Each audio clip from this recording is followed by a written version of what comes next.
Hey, I wanted to bring to you a new video. Just made a presentation called A List of Lists.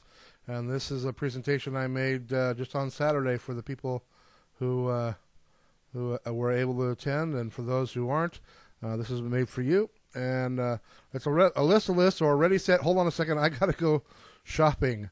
When the disaster hits or emergency strikes, you're certainly not going to be able to go shopping and go to the store, so you might as well get all your stuff together.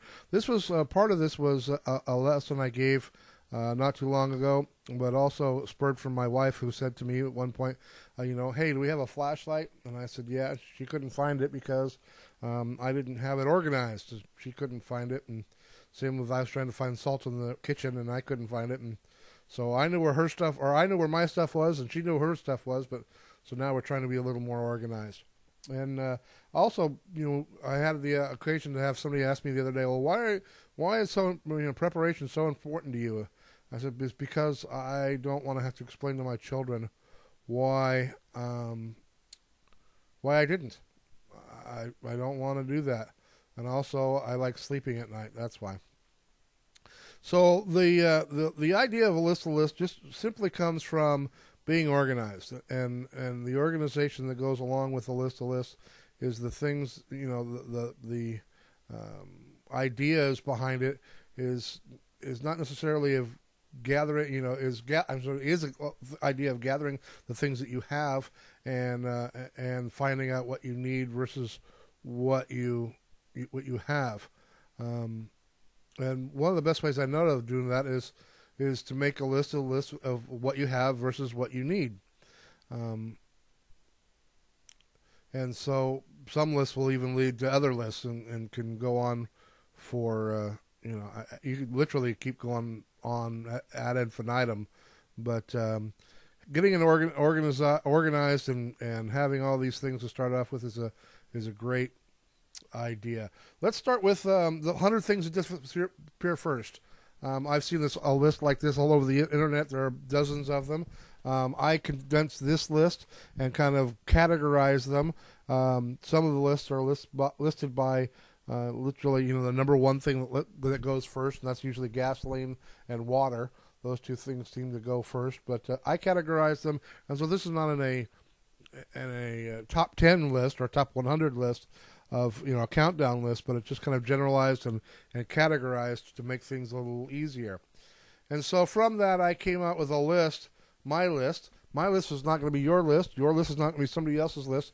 They're unique to you. So whatever your list is going to be, that's fine. But here's my list.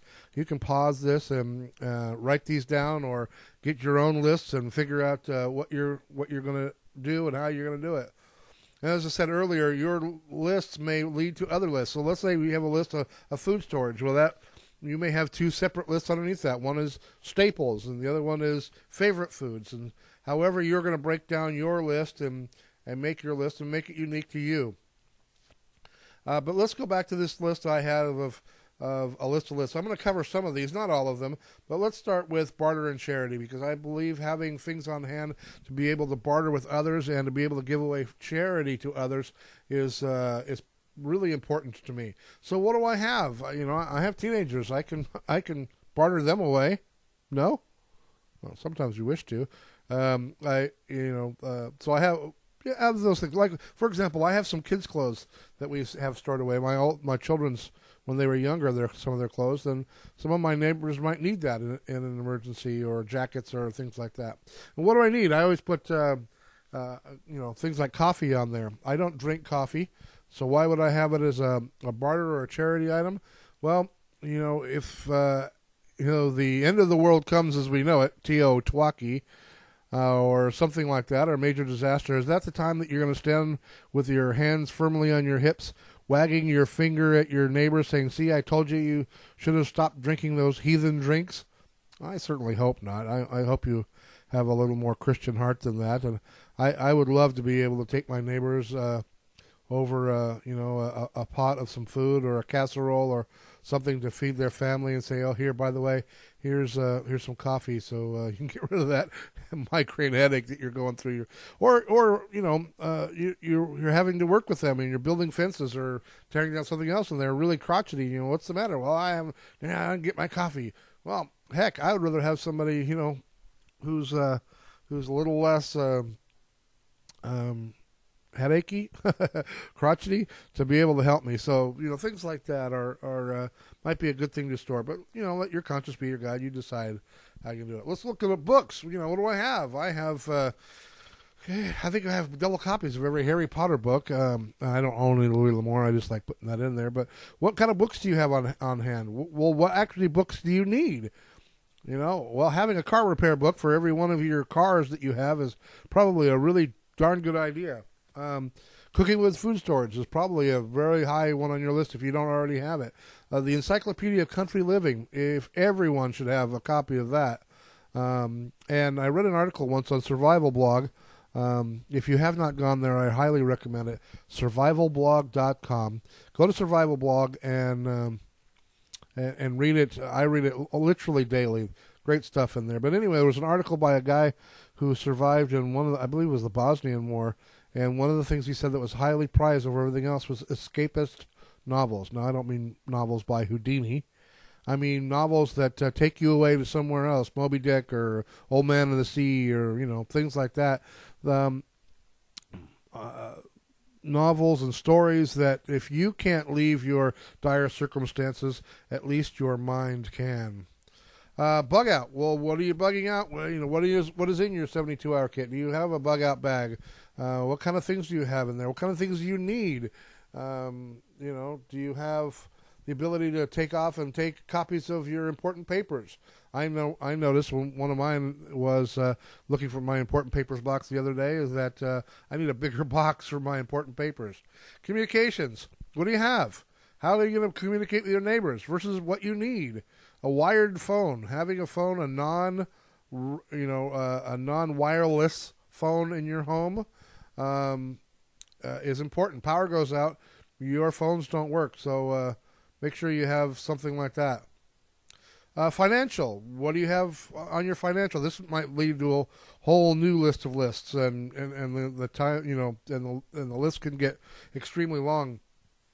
One of the things I suggest on the financials is that you get at least $200 in rolled coin. Notice I didn't say in 20s. Some having 20s would be good, but rolled coin, although they are heavy and take up a lot of room, will make you very popular with vendors if there is no electrical and no way to get reimbursed from the bank. Firearms. I'll leave this to yourself to see what you have in the way of firearms and if they're important to you, but it's kind of dumb to have a gun without enough ammunition. Now, it's okay to have ammunition without the gun. Why is that? Well, because it's close to that barter and charity. It might be advantageous for you to have some 22 rimfire bullets. Well, I don't own a 22. Yes, but they almost will be more valuable than coin or dollar bills because people may want or need them. Firefighting. I had a lady, when I was giving this presentation, said, well, I have a hose. What more do I need? I said, what happens if there's an earthquake and there's no power? And there's no water. How are you going to fight a fire? It'd be really terrible that you couldn't put out a fire because you didn't have a fire extinguisher. So that might be something you need. First aid, big one. It's on the 3 Bs, bullets, beans, and Band-Aids. What do you have versus what you need? You need a lot more supplies. Don't go buy one of those 170-piece Johnson & Johnson kits and think that you're just doing fine. You need a lot more than 150 Band-Aids. Food preparation, awful overthought. Yes, I have food storage, but do you have ways to cook that food? What do you have? Well, I was planning on using my Coleman stove. Well, great. How much Coleman fuel do you have? How long will that fuel last? Well, you might have the stove, but only able to cook on it for 3 days. Do you have a barbecue? Great. Do you have a backup propane tank? How much is in your propane tank? I'm not much of a gardener, but I put it through gardening in here because I do have some things and not very good. But one of the biggest things you can have with gardening is knowledge and learn how to garden. Homeschooling. Well, I don't have children, so why do I need to homeschool? Well, maybe that's the thing that you can offer in a situation like that. Maybe you're an accountant, or who knows what your job is, but you don't feel that you have really great skills. But boy, I could, in the event of a disaster, I could be a pretty good math teacher. Well, go get some. Go find your teacher supply store, buy a couple of math books, and set yourself up that you could be a math teacher, and so that in the event of a disaster, a prolonged disaster, you could teach children, maybe teach your own children if you do have kids. How well prepared are you to homeschool your children? Hygiene is one of the top things that people overlook, especially feminine hygiene products. Think about it. You go for not the ability to not go to the store for a week or two, and that time of the month comes, boy, you're going to be really happy if you have a backup of those products. Toilet paper, lipstick, those are really big ones. In fact, I read an article one time that said lipstick was one of the most sought-after things in World War II by the women. They really wanted lipstick. If they could have lipstick, they felt like they were dressed and dolled up. Lighting, imperative. We are not night vision people. We need to have lighting. What kind of lights do you have? Do you have some oil lamps? Great. Well, how much oil do you have for your lamps? How long was that oil going to last? Make sure you stock up on those. Medicines. What kind of medicines do you have? What kind of medicines do you need? Probably one of the most important one of those is multivitamins. If you have to rely on your food storage, and especially under stressful times, your body burns up those vitamins. Having a stored, some chewable Flintstone vitamins on hand probably won't be a bad idea. We live in a modern society with modern tools, and modern conveniences, and if the power goes out, none of those work. Do you have an idea of what you're going to use for power, or are you just going to do without? I mean, that's fine. Shelter. What do you have in the ways of shelter? Well, I have a Boy Scout tent. Well, you got you and 6 kids. How are you planning on living in a Boy Scout tent? And not only just a tent, but you do need some tarps and ropes and things like that to make makeshift structures and shelters. Even more than just having a tent on hand. Tools. Well, I have a contractor friend of mine who says, I got every power tool imaginable. Well, yeah, but if there's no power, or there's no way to charge up or run your air compressor, how are you going to run your power tools? You're certainly not going to be able to. So maybe getting hand tools it would be a good idea. Training. This is the one item of preparation that nobody can take away from you. What do you have? Well, I took a CPR class one time, a long time ago. Well, that's certainly not going to cut it. You and every member of your family should be trained in CPR and first aid, and should have a current class. For those of you who haven't had CPR in a while, the protocols have changed.